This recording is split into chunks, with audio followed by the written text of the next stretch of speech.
Our first sowings of celery are now ready to be harvested as a whole plant rather than individual stems, and then we're going to take them inside and process them in a few different ways. If your celery hasn't done very well, it will have been very difficult to keep them watered depending where you had them.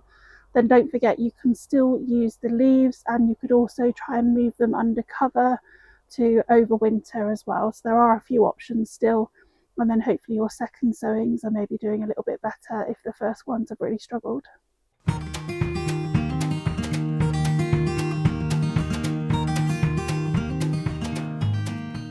So last time we looked at just storing them in a bit of water in the fridge, which is fine for a couple of days, but now we want to look at some longer term before these start to run to seed.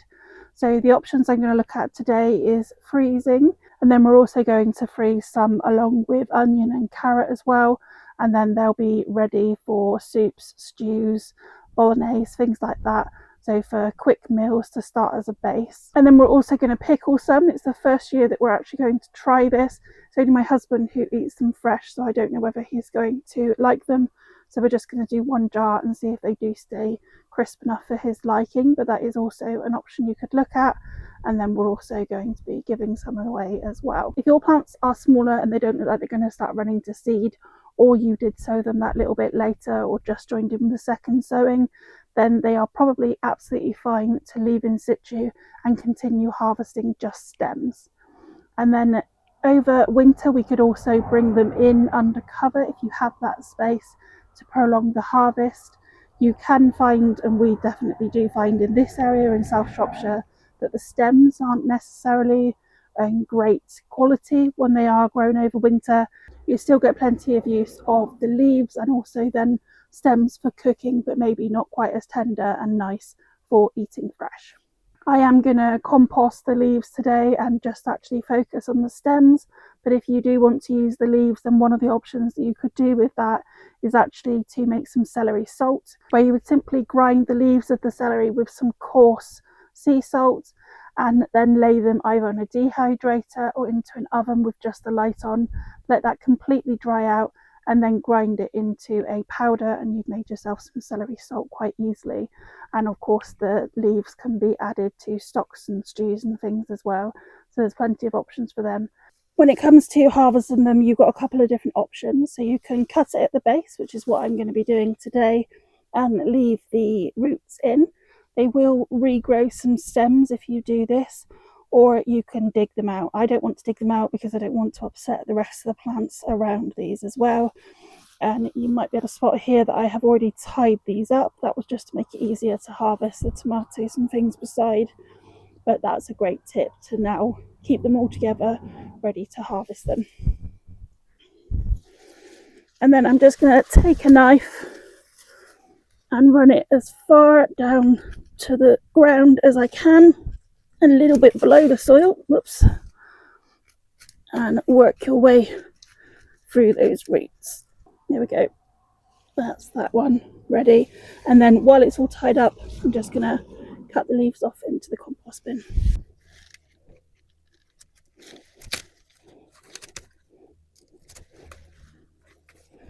So as you can see, they've grown into some really good sized plants now, and where they've been tied up, the inside is nice and tender, and of course the variety is really good at staying tender as well. So I'm going to just pop these into a basket. I've only harvested 2 so far, and let some of the bugs crawl out because there's a few things crawling around it, and then we'll take them in the kitchen and start processing them for the freezer. So all the celery has been washed really well, so the next thing we need to do is top and tail it and then slice it into the sizes that we want. At the moment we also have a bowl of water ready to blanch these. Blanching these is going to manage to hold them good in the freezer for longer than they would if we didn't do that. If you don't blanch them, you're looking at around 3 months for them to be good before you'd want to be using them. You're just simply going to take the bottoms off and the tops. String them if you've got a variety that needs stringing as well. And then all we need to do now is cut them into the sizes that we want to use them straight from the freezer. So some of these are rather thick, so I'm just going to run the knife up the length of them so they're not quite as chunky when they come out the other end.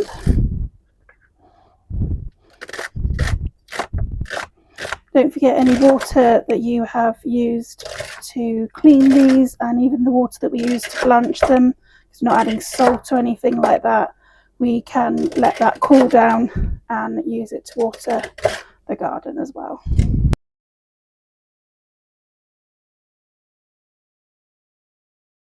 This is all the ones that I'm going to blanch today, and then the rest are going to be used for other stuff. So I'll take them over to the boiling water.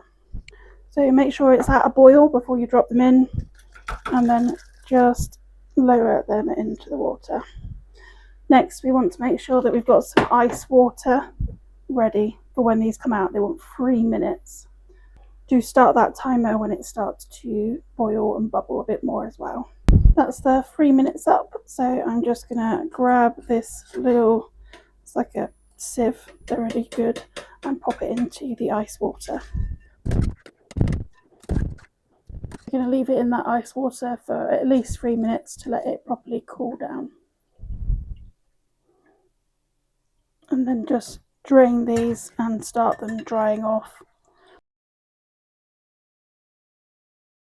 So we can dry these up as best as we can and just shove them straight into a bag and into the freezer. If we do that, they are of course going to stick together. So another option is to lay them out on a baking tray in the freezer and let them pre-freeze individually to then pop them into a bag or a container so we can take out what we need. We don't have any room in our freezer for a baking tray. If you do want to do that, then you can just either leave the kitchen towel underneath, or you can add a bit of parchment paper. Just freeze them until they aren't going to stick together, so they're pretty well hard but not completely frozen. Instead, I've just put them into portions, and then we'll pull them out of the freezer as we want them. Don't forget, they can be used straight from frozen, so you don't need to defrost them, and just dump them in whatever recipe requires the celery. So the last thing we're going to talk about as part of this grow along is seed saving. So celery, along with celeriac and wild celery, is actually biannual. So we would actually need to be storing these in a frost-free area in order to be able to save the seeds from them. And you'd be looking at saving around 18 plants. And that's more than I'm even growing this year. So the chances are for the majority of us that this isn't actually something that would be viable. However, if you do want to look more into that, then the book that I would recommend is The Back Garden Seed Saving by Sue Stickland, and it gives you all the details that you'd need in order to do that. But don't forget that these aren't seeds that we also need to buy every year, and the seeds that we've used for this grow along will last us a few years yet. So I hope that you've all enjoyed this grow along and learned plenty along the way, and hopefully have had plenty of celery to last you, and by preserving it will not need to buy any throughout the year as well. Please do share any pictures of what you've managed to grow, and also share any failures that you've had as well, because we all have them. And do check out more of the grow alongs coming up in the end of this year and also next year as well.